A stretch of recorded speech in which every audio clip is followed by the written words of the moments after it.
হামজা দেওয়ান চৌধুরীকে নিয়ে আশাবাদী মাশরাফি বিন মুর্তজা। সম্প্রতি বাংলাদেশে আসা হামজাকে দেখতে বিমানবন্দর থেকে শুরু করে স্নানঘাট গ্রামে ভক্ত সমর্থকদের উপচে পড়া ভিড় দেখে দেশের ফুটবলে পুরনো রোমাঞ্চ টের পাচ্ছেন নড়াইল এক্সপ্রেস।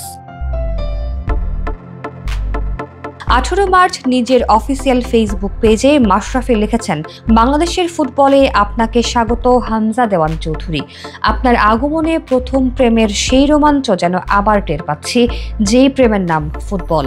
আমাদের ছোটবেলায় শৈশব কৈশোরে ফুটবল ঘিরে যে উন্মাদনা ছিল, কয়েকদিন ধরে বাংলাদেশের ফুটবলে যেন সেই দিনগুলোই ফিরে এসেছে।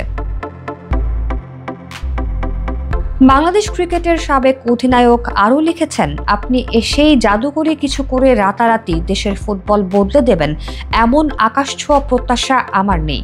মাঠে একজন ডিফেন্সিভ মিডফিল্ডারের ভূমিকাও আমার জানা আছে। স্রেফ আশা করব আপনার ছোঁয়ায় দেশের ফুটবলে নতুন প্রাণের জোয়ার আসবে, লোকের আগ্রহ বাড়বে ও শিশু কিশোরেরা ফুটবলার হওয়ার স্বপ্ন দেখবে। আর্জেন্টিনা, ব্রাজিল দল বা ইউরোপিয়ান ক্লাব ফুটবলের মতোই নতুন প্রজন্ম বাংলাদেশের ফুটবলকে আপন করে নেবে এমন আশাবাদ ব্যক্ত করে মাশরাফি লেখেন, আশা করব আপনাকে ঘিরে দেশের ফুটবলের সংস্কৃতিতে পরিবর্তন আসবে ও আপনার পায়ে পায়ে দেশের সামগ্রিক ফুটবল এগিয়ে যাবে। শেকড়ের টানে দেশে আসায় হামজার পরিবারের প্রতি কৃতজ্ঞতা জানিয়েছেন মাশরাফি।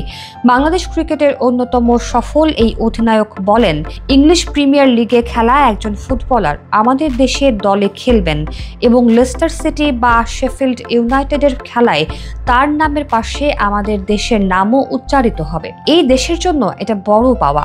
আপনার প্রতি কৃতজ্ঞতা। যে শেকড়ের টানে এটা সম্ভব হয়েছে, সেই পরিবারের প্রতি কৃতজ্ঞতা। একই সঙ্গে ওই পোস্টে জামাল ভুঁইয়া, তারিক কাজীর মতো ফুটবলারদের নামও মাশরাফি উল্লেখ করেছেন। বাংলাদেশ ক্রিকেটের সাবেক অধিনায়ক বলেন, জামাল ভুঁইয়া, তারিক কাজী সহ প্রবাসী যারা বাংলাদেশে এসে ফুটবলকে সমৃদ্ধ করেছেন ও যারা আরও আসবেন তাদের প্রতি আমার কৃতজ্ঞতা। ভারতের বিপক্ষে ম্যাচ ও সামনের দিনগুলোর জন্য শুভকামনা হামজা, শুভকামনা বাংলাদেশ ফুটবল।